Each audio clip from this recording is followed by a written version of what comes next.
Hi everybody. So today we're going to talk about interviewing. So I know that this is one of the most challenging um, processes that everyone or each one of us been through when we were trying to apply. Okay, when we were still an applicant. Like I would have to say that probably only 5% of the applicants wouldn't struggle with final interviewing. And these are people with probably with experience, with so much of experiences to share during their final interview.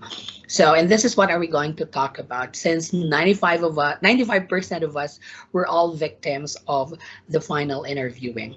So most of us would pass the initial interview, we would pass the assessment, but of course there is still one process that we still need to overcome, and that is the final interviewing. That's why it's important for us today to learn the process for the final interview, or we called it as behavioral interview. Our interviewers are basically looking for a star.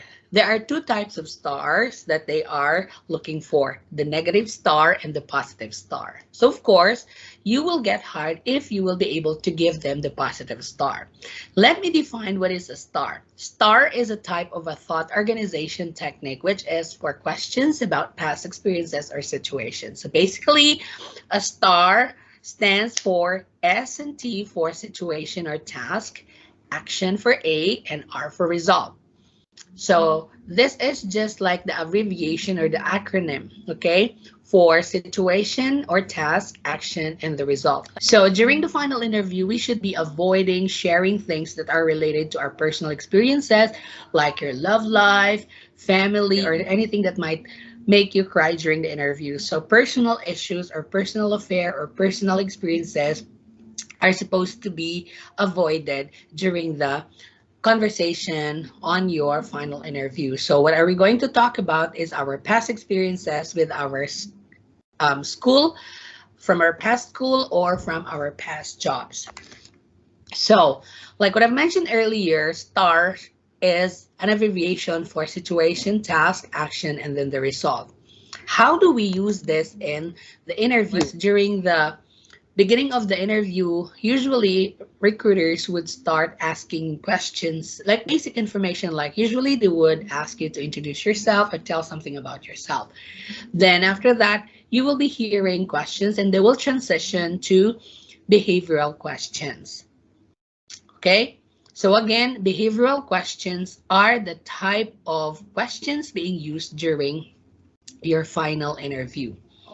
So that's why you have to use STAR as your guide. So in answering behavioral questions, you have to use situation. So that means you have to recall from the past the specific situation that you have experienced. And then you also need to make sure to tell what are the actions that you did. How did you take care of that situation? And you have to relate to them the result. But of course, the result should always be positive.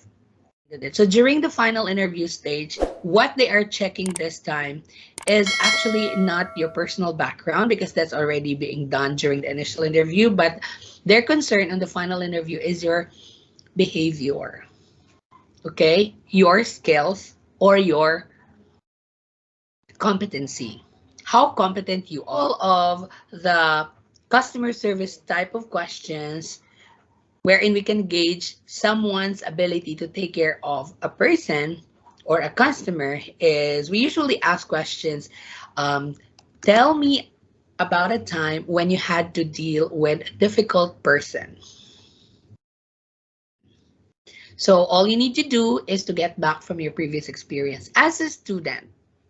Okay, take a look at your past experiences wherein you had to deal with a difficult person.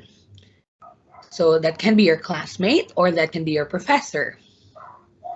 Okay, now if you do have working experience, you can also use that to showcase your ability to take care of a difficult person. So probably your coworker in the past, your manager, or your colleague.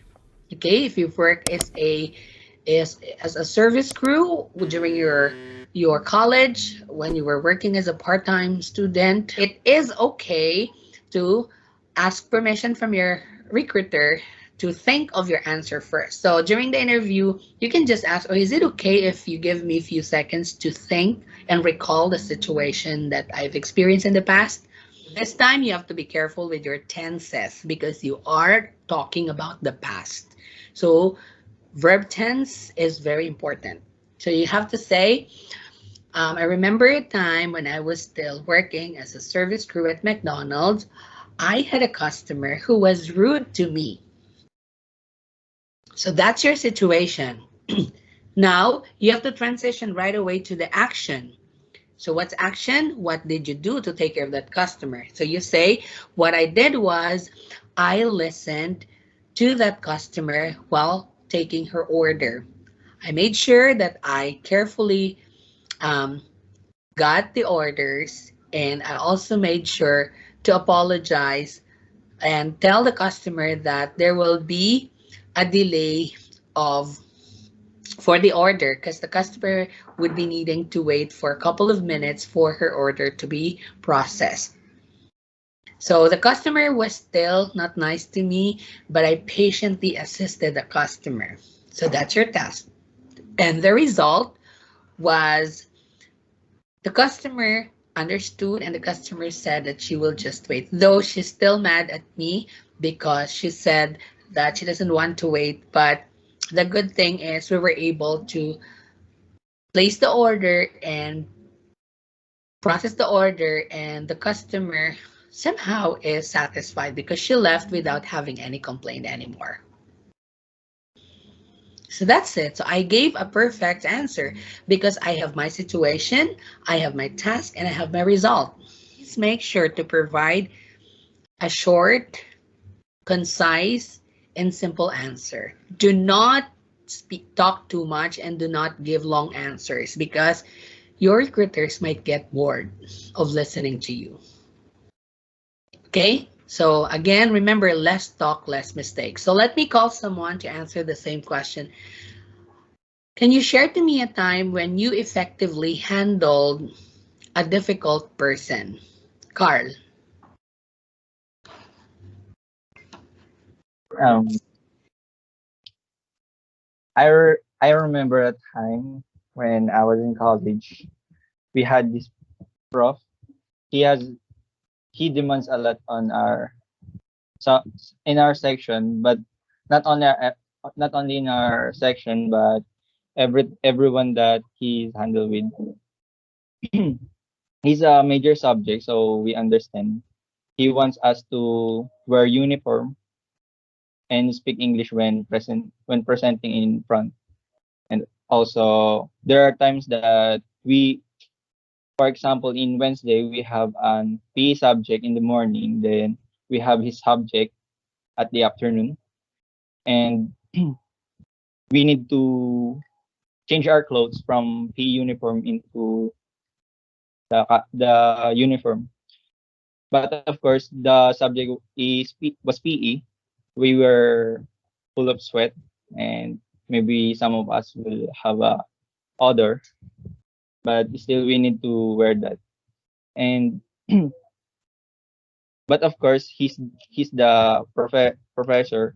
We know that he demands a lot because of he wants us to improve and to be organized from our starting from ourselves and to our presentation. That's why we follow his instruction from start until the end of the semester. And that's it. We we make the best of ourselves because of him. We will always be thankful to him. That's all. Okay, thank you, Carl, for sharing your answer. Are you open to a feedback? Yes. Okay, great. So I appreciate that you have given your answer, but honestly, you were not able to provide the complete answer. You only provided me the situation. So that's what I'm saying, guys. Sometimes we talk too much and we stick on. I mean, you can keep it short and simple by saying, I remember a time when I was in college wherein we had a professor who was very strict. That's it. That's already a situation. He demands a lot from us, and he wanted us to be really good students. So that is a situation. Now you transition right away to your action. What we did back then is we tried to follow our instructor's policy or house rules. We made sure that we do not disobey, and we made sure that we come to the class on time so that he or she won't get mad at us. And the result was good because we were very thankful because we all passed from that subject, and we learned a lot even if he is really strict. So, I mean, you also provided those answers, but you did not transition from situation, action to result. It's just like you only put that as the real situation, but it's important that you emphasize the situation, action, and result. So that's why it is very important that you give short and simple answer only. Okay? So Thank you. that was good. So now let's move on to another question. So that is basically one of the competencies that we are looking for. We check your ability to take care of someone who is not nice to you, or is someone who is unpleasant. Now let me call someone. Tell me about a time when you had to make a decision effectively at school or at work. Ira. Tapos can you repeat the question? Okay. So again, active listening is very important. So let me remind everyone, if this is an actual interview and then you ask me to repeat the question, where I'm going to mark you down for not listening actively. So that's something we should avoid asking our recruiter. Avoid asking them to repeat the question. Okay, but it's okay if you do it once, but if you do it twice or more, then you will surely not make it because of active listening. Okay, I mean, just a tip for everyone. So again, my question is, tell me about a time when you had to make an effective decision at work or at school. What was it? What did you do? And what's the result? I remember the time that I make a effective decision when I was in college. Um, I'm turning second year college and second sem that time. Um, my decision is was if I will go to school again or I just need to work. The decision I make was I finished the last sem of my second year, and then that's all. I finished. The result was I already finished. Then the next year I didn't enroll for work. Okay, that's it.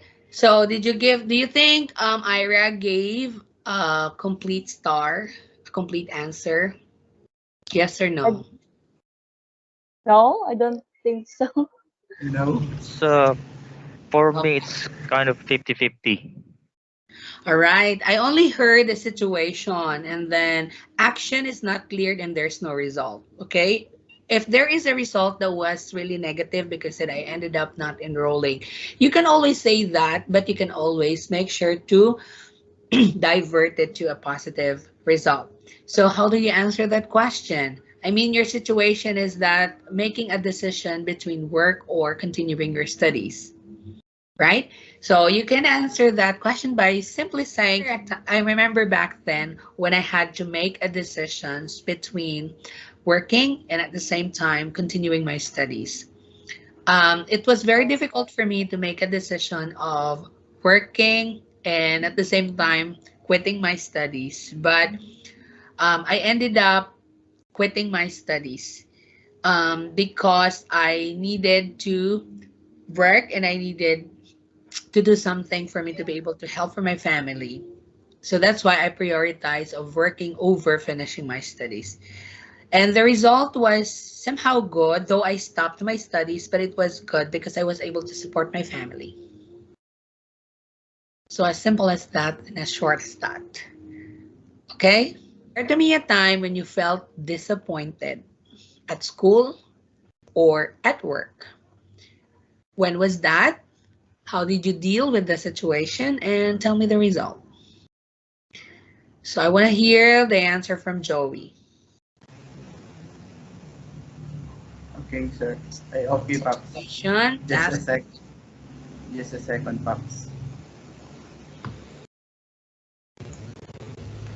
I remember a time during my first year of college, I failed a subject and I got disappointed.